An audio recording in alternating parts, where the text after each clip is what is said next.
I raise my eyebrows and chug a gulp of ale. Somebody's always looking for me. To fight, to hurt, to kill. This ain't news. Why should I care? Yuri puts the bar towel over his shoulder and leans forward. It was a girl. I stop drinking. My heart thuds and then lodges in my throat. I will it back down and play it cool. What did she look like? Pretty, Yuri says. Not the most helpful description. I curl my hand into a fist and stare. His eyes widen, and he rubs his nose somebody else broke a while ago. Then he starts yammering. About my height, big brown eyes, kind of short black hair, around your age, like mid-20s, red velvet cloak. I swallow, digesting his words. A tall, 20-something girl asking about me is unusual, and I guess pretty makes a difference. Can't remember the last time a pretty girl looked for me. Maybe she wants an old boyfriend taught a lesson, or revenge on another girl.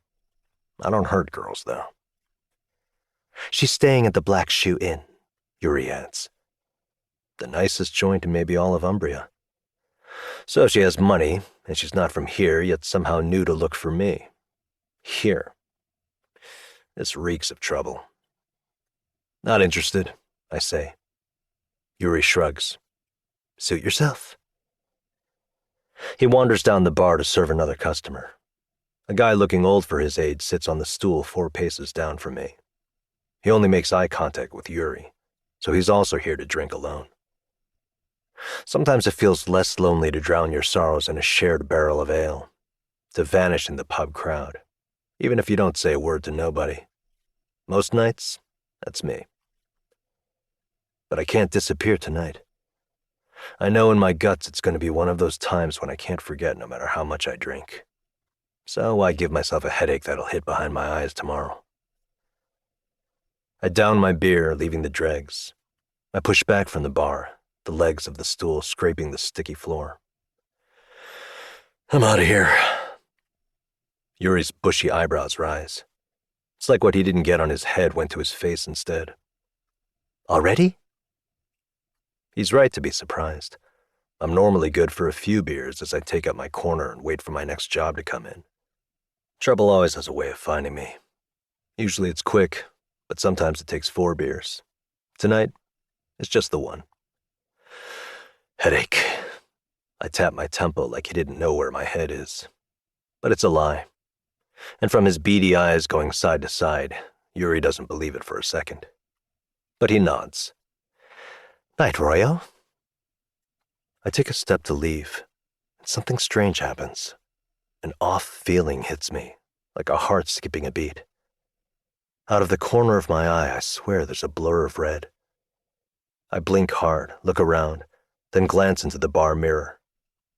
Nothing. Just my scarred face and shorn head looking back at me. Nothing red in sight. I shake my head. I'm real off tonight. Best I leave now. I trudge my way out of Butcher and Ale and back onto the frigid street. I'll need to repair the laces of my boots soon. Probably patch the leather again. They still got some wear left. I swear it got colder when I was inside. My exhale now makes little fogs in the air. I blow a hot breath into my hands again as I walk. 5 blocks in the wrong direction later, I pass the Black Shoe Inn. I can't help but slow down and stare at the lamps glowing in the windows. I wonder, then shake my head. What am I doing? What am I even looking for? I walk double time to get away. It's too suspicious, too off. My instincts are always right, and the scars I bear are reminders of the times I've ignored my gut. The last time cost me everything. I'm not doing it again. It's about a 15-minute walk along Avalon Road to my shack on the cheap end of town. The buildings get more run down, smaller, as I leave the business district. Umbria's been going downhill since King Joon rose to power back when I was a kid. The whole country has. The road bends, and then I have the river on my left. You'd think being near the water would be nice, but not in Umbria. The only waterway we got is the dirty Soul River. People empty...